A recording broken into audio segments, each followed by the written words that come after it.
want to come back to this glory of the Lord.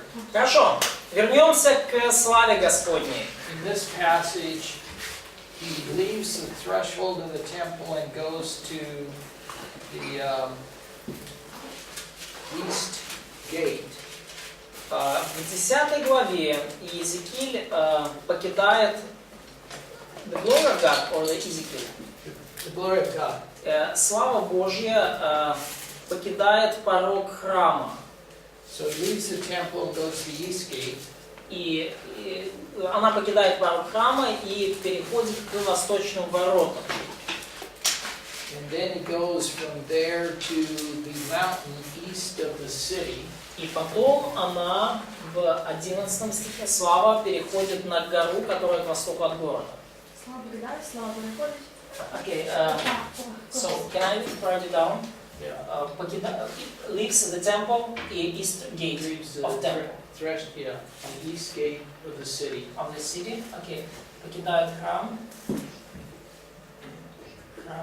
и восточные ворота города. So here, from this east gate to the east mountain. To a mountain east of the city. Значит, от восточных ворот слава переходит на гора к востоку от города.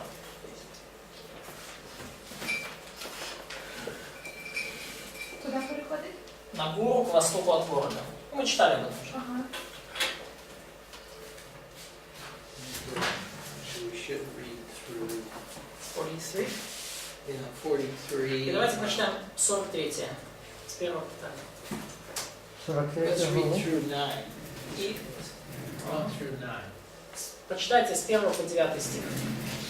43 главы. This is the millennial temple. Это храм в тысячелетнем царстве. Можно, да? Да. И привел меня к воротам, к тем воротам, которые обращены лицом к востоку.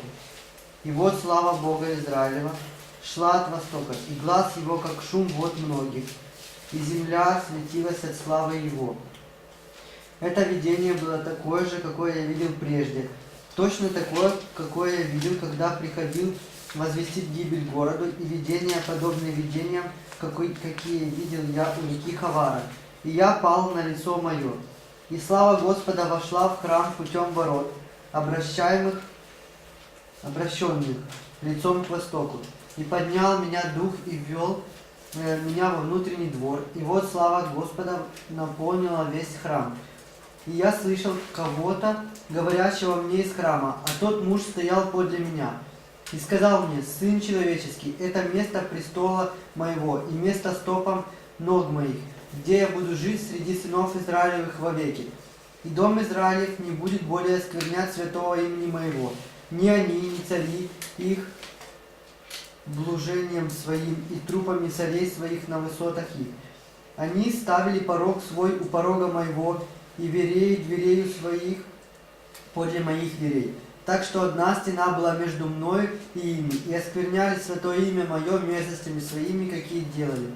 И зато я погубил их во гневе моем. А теперь они удалят от меня блужение свое и трупы царей своих, и я буду жить среди них вовеки. So, this is describing 586. Вот это описывает событие 586 года. He leaves. Слава покидает Израиль. This is describing beginning the millennium. Ну, а вот в 43 главе уже описывается начало тысячелетнего царства. He comes back. Она возвращается.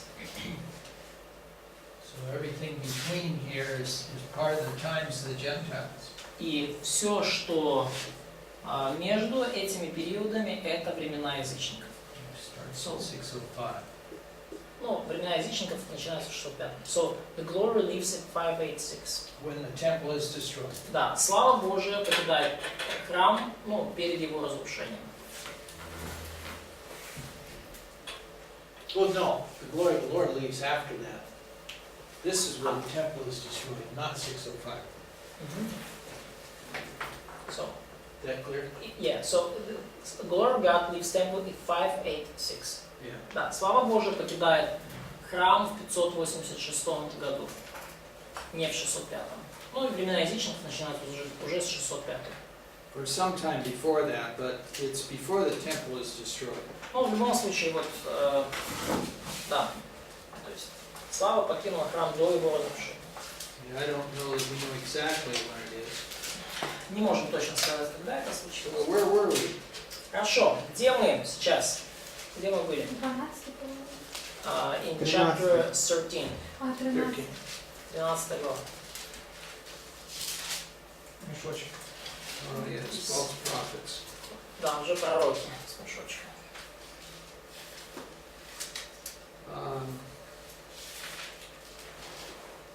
14. 14 глава.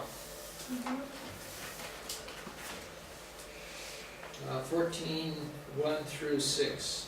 14 глава с 1 по 6 стих. «И пришли ко мне несколько человек из старейшин Израилевых и сели пред лицом моим. Был ко мне слово Господа: Сын человеческий, эти люди допустили идолов своих в сердце свое и поставили соблазн нечестия своего пред лицом своим. Могу ли я отвечать им? Поэтому говори с ними и скажи им: так говорит Господь Бог. Если кто из дома Израилева допустит идолов своих в сердце свое и поставит соблазн нечестия своего пред лицом своим и придет к пророку, то я, Господь, могу ли при множестве идолов его дать ему ответ? Пусть дом Израилева поймет в сердце своем, что все они из-за своих идолов сделались чужими для меня. Поэтому скажи дому Израилеву: так говорит Господь Бог. Обратитесь и отвратитесь от идолов ваших и от всех мерзостей ваших. Отвратите лицо ваше. Who are the elders? Кто вот эти старейшины Израиля? Ну, которых переселили. Probably those who were exiled to Babylon. Начальников же переселяли. Probably because leaders of the nation also was exiled. Yeah, they're supposed to be spiritual leaders, Но это должны были быть духовные лидеры народа. but it looks like Ezekiel's talking to them face to face. Но похоже, что Иезекииль с ними говорит лицом к лицу.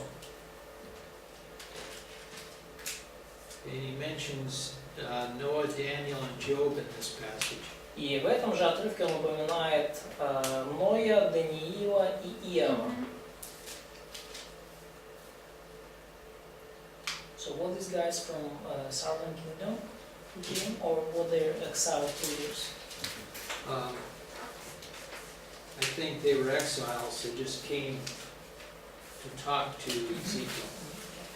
Ну да, он говорит, все-таки это были изгнанные духовные лидеры. А Даниил в то время был молодым еще, да? So was Daniel young in that time? До уровня такой. А? Ну, он был молодым и уже, ну, признание такое от Бога. So was Daniel prominent leader, governor in that time already? Sure. Да, в это время он уже был заметной личностью. How long was the training? Do you remember? Training? The training for Daniel. Как долго длилась вот эта, ну, как бы, вавилонская подготовка образовательная? 3 года. 3 years. Yeah. Да, 3 года. And when did it start? И когда она началась? 605. 605. Yeah. So he was 602. like the prime minister in 602. То есть он премьер-министром стал, ну, как выпускник университета, в 602 году. So he would be well known, То есть его уже на тот момент неплохо знали. right? Да? It Это ему seems 18 logical. лет было. А? 18 лет было только. So he was kind of 18 with something years when he became prime minister. Pretty young. Да? Ну, достаточно молод. Нам тато Скаринг розповідав, що це стосується не цього Даниїла, а Даниїла, якого за часів Ноя, Авраама. Чи може це бути? Titus Kennedy, those who taught us biblical archaeology, he said that maybe in this passage we see not the Daniel of Daniel who was prominent in the times of Ezekiel, but some other Daniel who was prominent in the earlier times, kind of times Yeah. of Noah and Job. I've heard that, but where in the Bible do we see this prominent person? Но где, я слышал эту идею, но где еще в Библии мы читаем про этого знаменитого, как бы, древнего Даниила? Nowhere. Yeah. And wouldn't Daniel be well known? Our Daniel. Yeah. Да, и был ли наш Даниил, ну, который мы читали, в это время достаточно известен? He's the smartest guy in all of Babylon. Он самый башковитый парень, молодой человек во всем Вавилоне. Тим більше, що він такий молодий, це теж, ну, як людей дивувало, напевно, що такий молодий. Probably a lot of people will wonder that he was so smart being so young. Well, yeah. That would make it even more unusual. То есть это вот его возраст делал как бы, ситуацию еще более необычной. Да? I mean, so it could be, but I just logic tells me Noah is well known in the Bible. Но это может быть то, что говорилось, но опять же простая логика мне говорит. Ной был известен из Библии, хорошо известен, описан в Библии. Job is well known in the Bible. Иов хорошо известен из Библии, хорошо описан. And now you're going to take somebody nobody's ever heard of, it's not even mentioned in the Bible. И теперь вы хотите еще в этот список вписать кого-то, кто не упомянут в Библии и неизвестен из Библии. I mean, maybe, but it doesn't Может make быть. sense. Но это не выглядит особо логично. Okay, but that's not a big issue. Но это не такая уж большая проблема. Okay.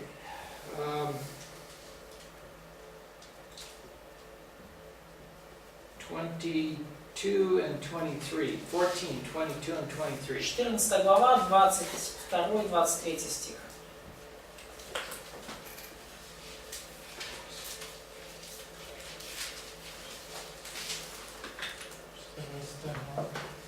Двадцать 23 стих. И тогда останется в нем остаток сыновья и дочери, которые будут выведены оттуда. Вот они выйдут к вам, и вы видите путь их и дела их, и утешитесь о том бедствии, которое я навел на Иерусалим, во всем, что я навел на него. Они утешат вас, когда вы увидите путь их и дела их, и узнаете, что я не напрасно сделал все то, что сделал в нем, говорит Господь. Okay. So that's one of those who... Yeah, there are some who will not die. There will be survivors left.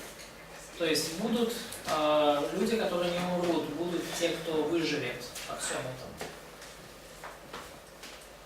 Okay, 16, I'm going to skip 15. Значит, я пропускаю 15 главу, и мы переходим к 16. We're now in 16. Мы на 16 главе. And here it's kind of a hard thing to read. И вот эту главу немножко трудно читать. But it's very graphic as to how God views the unfaithfulness of people who He has put in their position.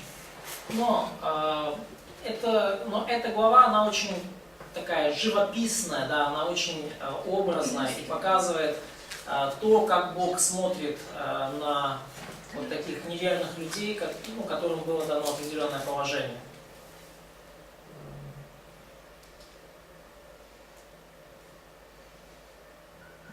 Read 3. Прочитайте стих 3. И скажи, так говорит Господь Бог, дочери Иерусалима. Твой корень и твоя родина в земле ханаанской, отец твой Амарей, и мать твоя хитиянка. Okay. This is a very derogatory statement about these people. Derogatory, insulting? Insulting. Да, то есть это вот высказывание о народе довольно оскорбительное, довольно такое жесткое.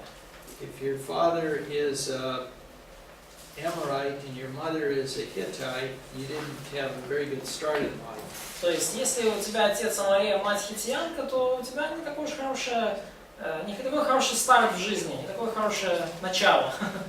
But in spite of that, God loved them and took care of them. Задатки. Но, несмотря на это, Бог любит и заботится о них. But they continue to sin against him. Но они продолжают грешить против него. Read 44 and 45. Прочитайте 44 и 45.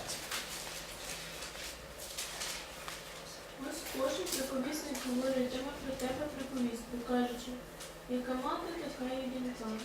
Ти дочка своєї матері, що покинула свого чоловіка та своїх синів, і ти сестра своїх сестер, що покидала своїх чоловіків та своїх синів. Мати ваша хітейка, ваш батько Амореєць. And read 60 through 63. І прочитайте з 60 по 63 стих.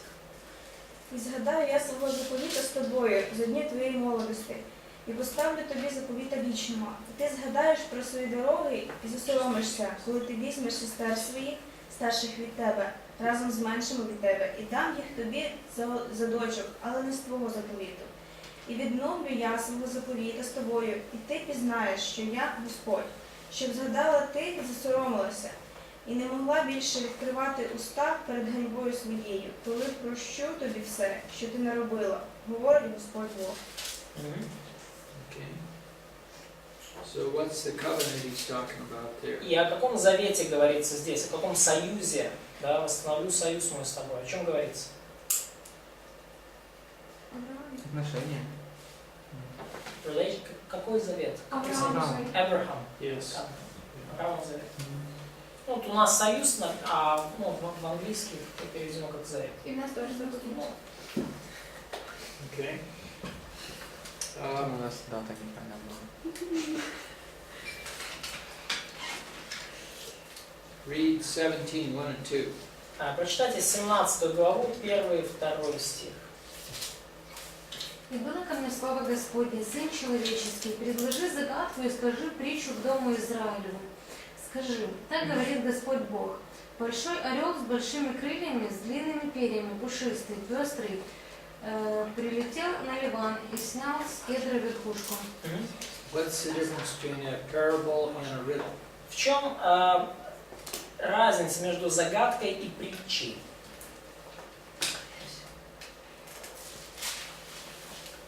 В чем разница между загадкой и притчей? Стих 2. Притча учит. The parable is teaching to something. Okay, the parable is definitely teaching something. Ну да, притча очевидно учит чему-то. Загадка. А загадка требует ответа. А? А загадка требует The ответа. riddle takes some response, some answer. Yeah, riddle is hard to figure out what it is, right? It's Ну, hard. когда речь о загадке, то немножко трудно раскумекать, о чем речь. Very hard. Sometimes people have to tell you what the riddle is. Ну и обычно это может быть даже очень трудно, и людям приходится говорить вам в итоге правильный ответ, тем, которые задали загадку. So Ezekiel is going to give the riddle here that God gave. И здесь вот Иезекииль говорит людям загадку, которую дал Бог. And then he'll give the meaning of the riddle. А потом он дает значение загадки, ответ. So read 3 and 4. This is the first part of the riddle. Ну вот прочитайте 3 уже читали, 4 стих, это первая часть загадки. 4 прочитайте. Чутка галузок його обірвав і приніс його до купецького краю. У місті гандлярів поклав його.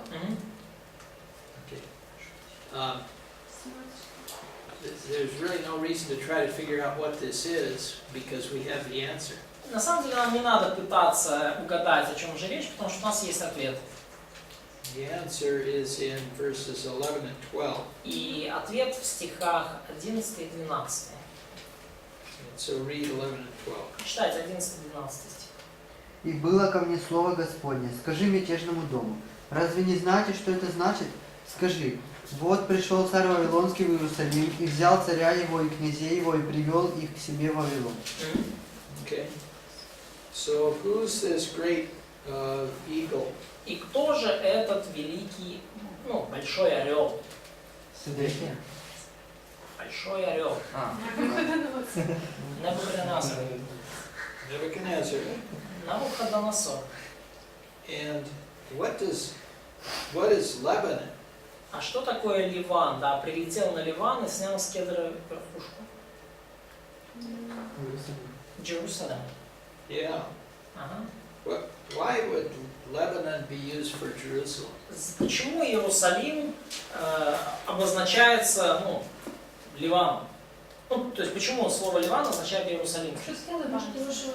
Ну, Ливан это область, да, где кедры росли, по соседству Ливия. Можливо, що якраз палаци і храм були збудовані частково. Maybe because the palace and temple were built from Lebanon cedars. Он на возвышенности был. Maybe Lebanon stayed on the top also of the mountain. Может, он был, ну, такой богатый, как наши ливанские кедры, и он такое же величие. Maybe it's about the majesty and the prosperity of Jerusalem. Was like these Lebanon cedars. Okay. I don't know for sure. На самом деле я не знаю точно. Maybe it's that he's got the picture of this bird that's come in that takes the top of this tree. Ну, может быть, просто как бы картинка такая очень хорошая получается, да? Прилетает птица и срывает, ну, как бы верхушку дерева, да, верхушку, ну, кедра ливанского. Просто там были Maybe there was a lot of trees there in Lebanon. Yeah, there were a lot of trees in Lebanon, and there were cedar trees, and everybody knew it. Фишка Ливана была именно в том, что там было много деревьев, кедровых деревьев, и все об этом знали, да, и на кедре верхушка. So maybe that's why. But anyway, what is the top of the cedar? Но, так или иначе, что такое верхушка кедра? Самая высокая точка. The highest point of the... Yeah, Maybe but king. look at verse 12. Стих 12. Ну да. Сидекия. It's a Zedekiah, it's a king. Zedekiah, and who's the other king? Сидекия и кто еще? And other kings. Coniah. А? Yeah, Coniah. Remember? Jeconiah. Jeconiah, да, и Сидекия, и Ихония. Okay. So the top of the tree is the king and the princes. The tree is Jerusalem. Итак, верхушка дерева это царь и князья его, само дерево это Иерусалим. The eagle is Nebuchadnezzar. А орел это Навуходоносор. Okay, now read 13 and 14. И прочитайте теперь No, 13. I'm sorry, 5 and 6. Теперь прочитайте 5 и 6 стих. И взял от семени этой земли и посадил на земле семени, поместил больших вод, как сажают иву. И оно выросло и сделалось виноградной лозой, широкой, низкой ростом, которая ветви клонились к ней, и корни ее были под нею же. И стала виноградной лозой, и дала отрасли, и пустила ветви. Now, we won't try to guess what this is, but read 13 and 14. Нам не нужно угадывать, о чем речь. Давайте прочитаем 13 и 14 стих. И взял другого из царского рода и заключил с ним союз, и обязал его клятву, и взял сильных земли, то есть собой, чтобы царство было покорное, чтобы не могло подняться, чтобы сохранен был союз и стоял твердо. So who did Nebuchadnezzar make king? Кого поставил Навуходоносор царем? Фоль. А? Гадолея? Коли Сидекію забрали? After taking Zedekiah. No, he didn't make him king. He wasn't king. Сидекія. Zedekiah. Yeah, Zedekiah. So, before that, in verses 11 and 12, it's about Jehoniah. Well, Jeconiah, but it's just saying that he took kings and princes. It doesn't necessarily mean it in order. He Okay. just said he took them. Да, ну, Okay. So now we have Zedekiah in 597, right? Okay, so, because maybe I translated it wrong and I want to clarify. Okay. In verse 12, we have Jeconiah. probably, who was moved to Jerusalem. Well, it says king and princes. Ну, то есть, смотрите, у нас немножко непонятно, потому что в 12 сказано царь и князья его. So Jeconiah was definitely a king. Ну, Ехония точно был царь. Тут вопросов нет. То есть, скорее всего, в 13 и 14 идет речь о Седекии. Да, в 12 речь идет, скорее всего, о Ехонии, в 13 и 14 скорее всего, о Седекии. То есть не от двух типа Седеки и Ехонии, да? Да. And we could say, well, we don't know who the princes are, but it could have been just royal family. Ну, мы не знаем, кто там князья, это могла быть просто царская семья. Okay, now, took one of the royal family, made him a covenant with him, putting him under oath. Да, и мы видим, что вот один из царского рода заключил с ним союз, завет, обязал его клятву. And he did that with Zedekiah. Да, ну и, то есть, кто заключил завет с Навуходоносором, это был Седекия. Союз с Навуходоносором заключил Седекия. And Навуходоносор обязал его клятву и взял сильных земли той самой. now read 7 and 8. И теперь прочитайте 7-8 стих. И еще был орел с большими крыльями и пушистый, и вот эта виноградная лоза потянулась к нему своими корнями и простерла к нему ветви свои, чтобы он поливал ее и из борозд рассадника своего. Она была посажена на хорошем поле у больших вод, так что могла пускать ветви и приносить плод, и сделаться лозой великолепной. Okay, so between 597 and 586, well, it was earlier than that, but in this period, Egypt comes up to Zedekiah. И вот в этом промежутке с 597 по 586 год, мы не знаем точно когда, но к Седекии приходят египтяне. So read 15. Прочитайте 15 стих. 15 стих. Той збунтувався проти нього, послався послів до Єгипту, щоб дали йому коней та багато народу, чому поведеться. Чи втече той, хто робить таке? А коли зламає мову, то чи врятується він? Якщо я, говорить Господь Бог, у місці царя, який поставив його царем, то той, що погордив його присягою та зламав свою умову з ним, помре в ньому у Вавилоні. That was just 15. No, it's probably 16 also. Okay, so 15 is what we want to focus on here. Но мы сейчас хотим на 15 сфокусироваться. So Zedekiah rebelled by trying to get help from Egypt. Седекия взбунтовался, пытаясь получить помощь от Египта. And so the question is, can he get away with this? И вопрос теперь в том, удастся ли ему все это провернуть и уцелеть. Now, Будет ли успех? 9 and 10. И теперь 9-10 стих. Будет ли успех?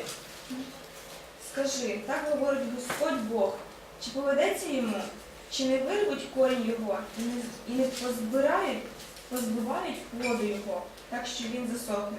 Усе зелене галузя його посохне, і не треба великого рамена та численного народу, щоб вирвати його з його кореня. І ось, хоч він засаджений, чи поведеться йому,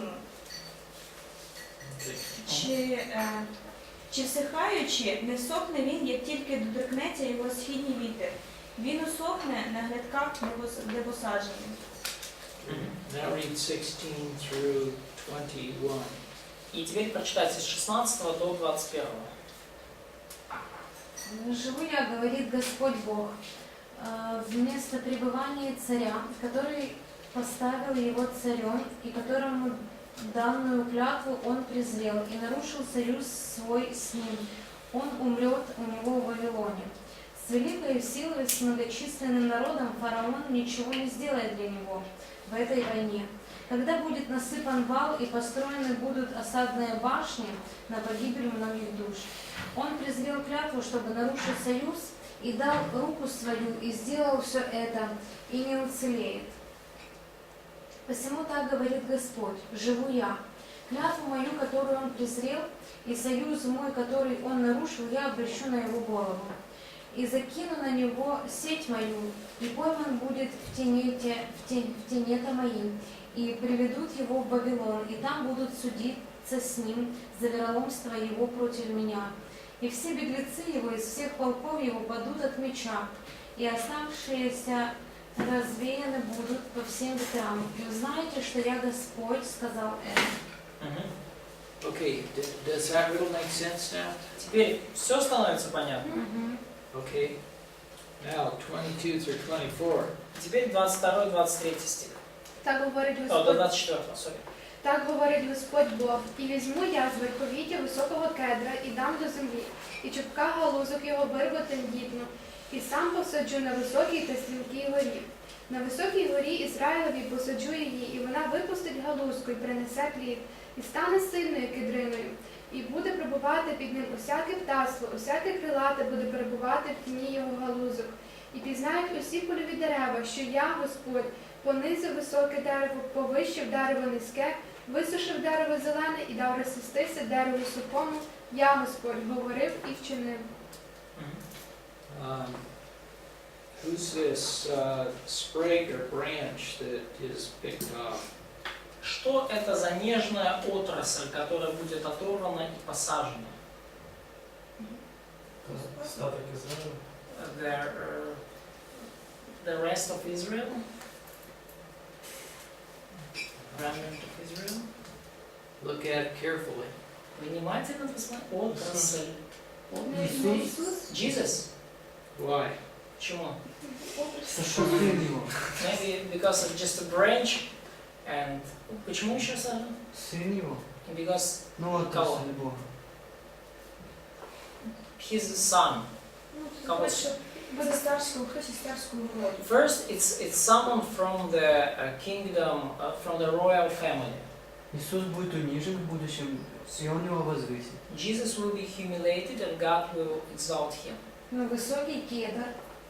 На высокой горе Израиля, 23-м, посажу его и пустыню ветвись, и принесу плод. So it's written that on the mountain height of Israel planted, it will produce branches and bear fruit. Ну і що під ним буде усяке птаство, що він буде. And every kind, birds of every kind will nest in it. They will find shelter in the shades of its branches. Okay. And what's the next phrase? И какая следующая фраза? І пізнають усі. And all the trees of the field will know that I Lord. Yeah. So that's a pretty good clue that it's talking about Jesus Christ. То есть очень четко и ясно можно видеть, что речь здесь идет об Иисусе Христе. Okay. We have 18 through 24 to cover. Итак, нам осталось сегодня пройти главы с 18 по 24.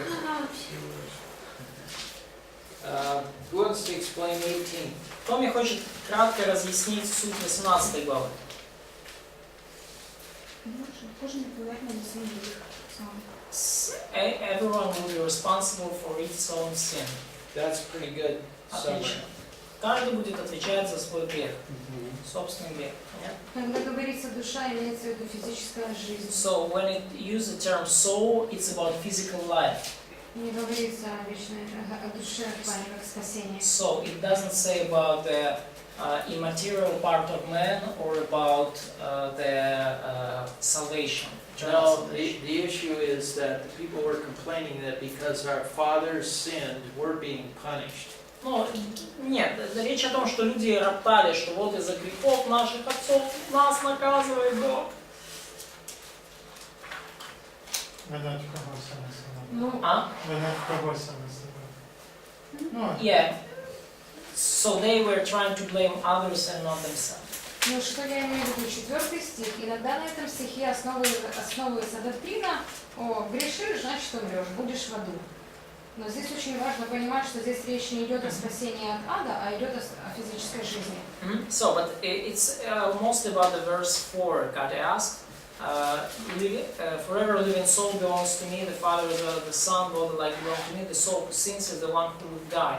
And a lot of people are trying to build the doctrine about that. Okay, if you are sinning, you will die in hell, and that. And should we take it as the physical life and physical death, or what? В армянианстве это часто применяется в подобные места. Our Armenian brothers like to use that verse to just to persuade people that they could lose their salvation because of their sins. Well, what's the context? Какой контекст? Ну, контекст физической жизни. The context is physical life. No, I mean, who's he talking to? Who's Ну, he конечно, talking про about? евреев речь. Контекст. Кому он говорит и о ком он говорит? Не евреев, а евреев. About Jews, about Jews. Jews Jews, and what are the Jews complaining about? Евреи. О чем евреи, на что евреи ропщут? На что ропщут евреи? Бог карає задніх. Is that a huge- God punished them for the Yeah. sins of their fathers. Mhm.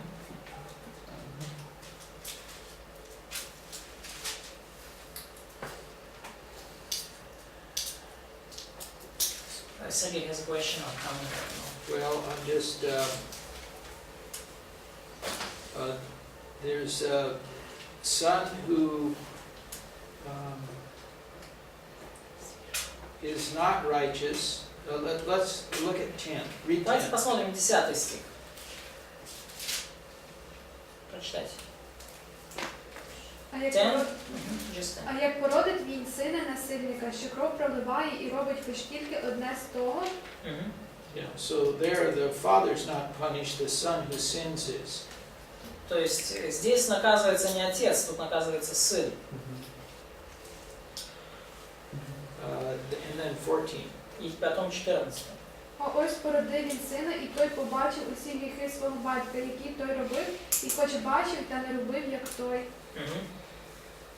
So it's the person that suffers for his sins, whether it's death or whether it's judgment or whatever.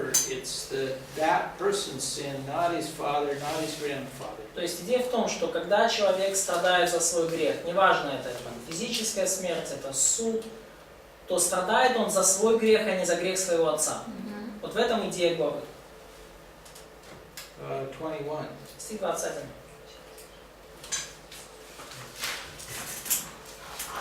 Какая глава? 18? Какая у нас книга сейчас? Иезекииля. 18. А коли, дайте я пишу. А коли б несправедливий відвернувся від усіх гріхів своїх, яких наробив, і виконав усі устави мої, і робив право та справедливість, буде конче він жити, не помре. Мгм. Yeah. So the context here is not of how you go to heaven. То есть контекст здесь не в том, как нам попасть на небеса. Context is how you are blessed or cursed by God by worshiping Him or turning against Him. Контекст в том, как Бог вас благословляет или подвергает проклятию за то, что вы поклоняетесь Ему или не поклоняетесь Ему и творите беззаконие. There were many people in Jerusalem that died that were believers. Ну, много людей в Иерусалиме умерли, будучи верующими людьми. Ну, погибли в течение всего It's этого. like there are many people that came with Moses out of Egypt that died, but they were believers. Ну, точно так же, как много людей вышли с Моисеем из Египта и умерли в пустыне, будучи верующими. Okay, question. Вопрос.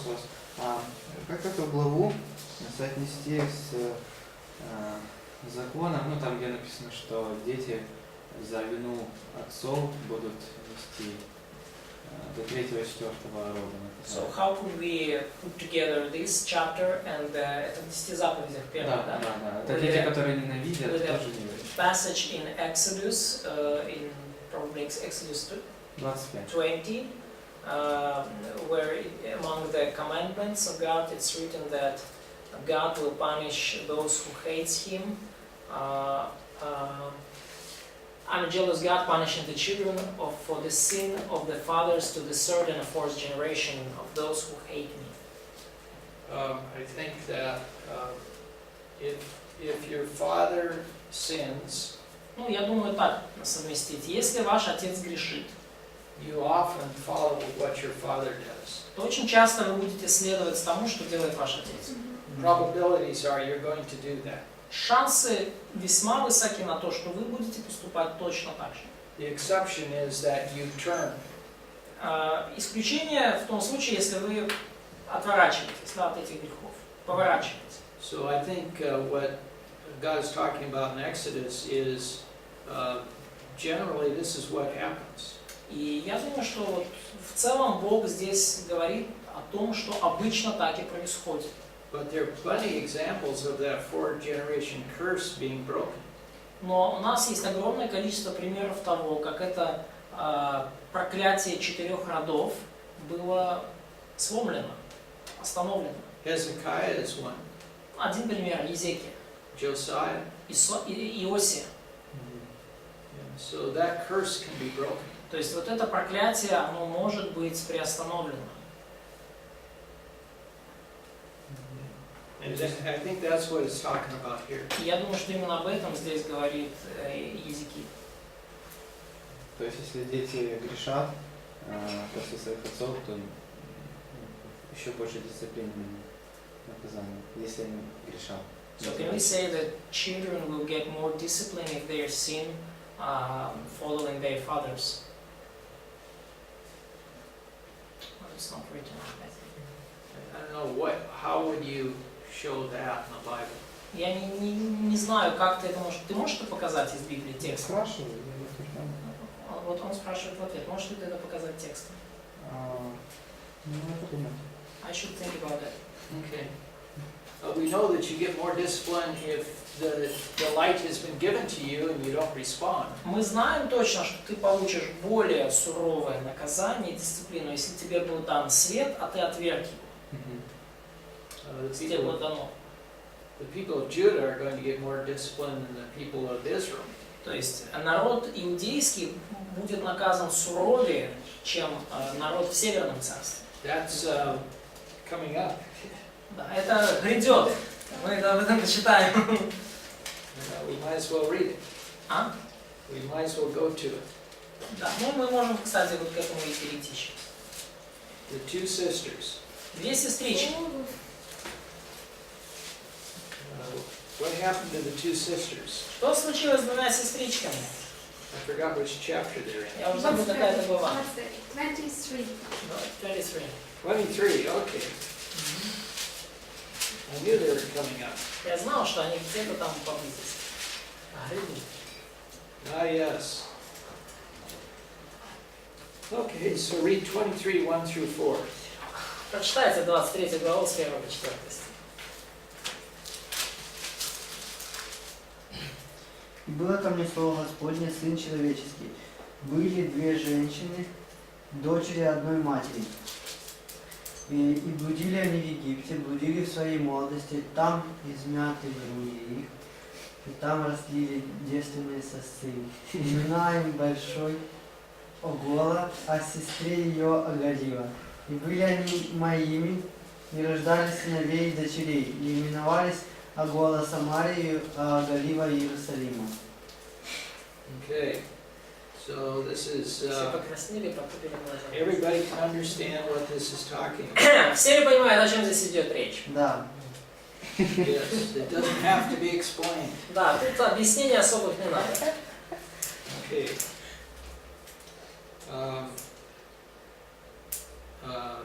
5. Well, let's just read verse 5. Да, прочитай просто 5 стих. «И стала Огола блудить от меня, и пристрастилась к своим любовникам, к ассирийцам, соседям своим». How did she do this? Как это у нее получилось? Как она это сделала? И рассеешь. А? Рассеяние было. Because of the spreading of nation. What? Что значит? Какое рассеяние? Поклоняючись богам, By worshiping idols. Yeah, Да. Поклоняясь идолам. going after the idols of these people. Они просто начали следовать идолам этого народа. And she represents who? И кого она символизирует? Огола, Самария. Самария. Well, yeah, the northern kingdom, right? Северное царство. Самария появилась потом. Мы сейчас говорим о Израиль. Северном царстве. Yeah. Да, Самария уже была потом. Сейчас это Северное царство. Okay. That's what it's talking about. Вот здесь об этом говорится. Now 11. И теперь 11.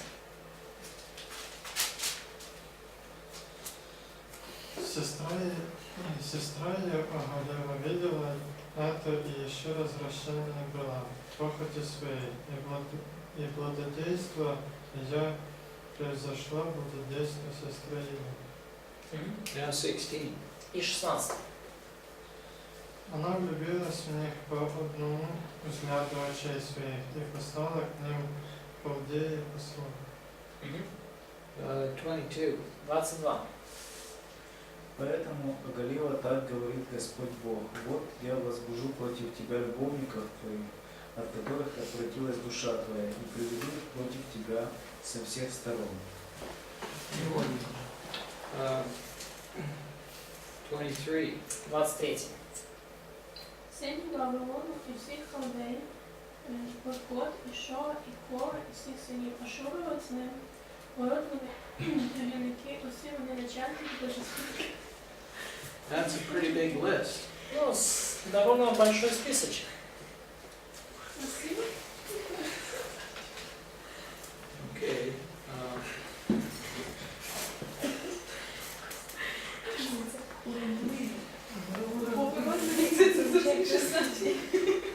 Так, вы там все дочитали? Я не разбираюсь. Так. Окей, я передам. А там же я нарисую на код. Что вы думаете?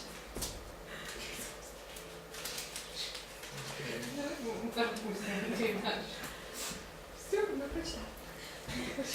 Давайте я Про то, что рартует на коня. Да. Да? Хорошо. So you already read all this. Yep. Point is that the younger daughter will be the daughter that represents Judah will be given more discipline than Israel.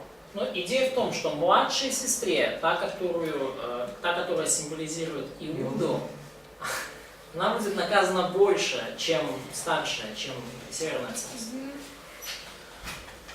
Okay. Чего там так зачитали?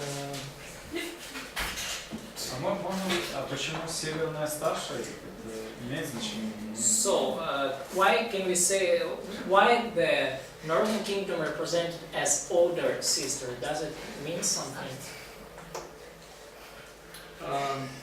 Just that she was first to do all these things. Ну, она первая все эти вещи творила. And the southern kingdom saw it, and she tried to do worse. Ну, а Южное царство все это увидело и попробовало еще и превзойти, делать еще хуже.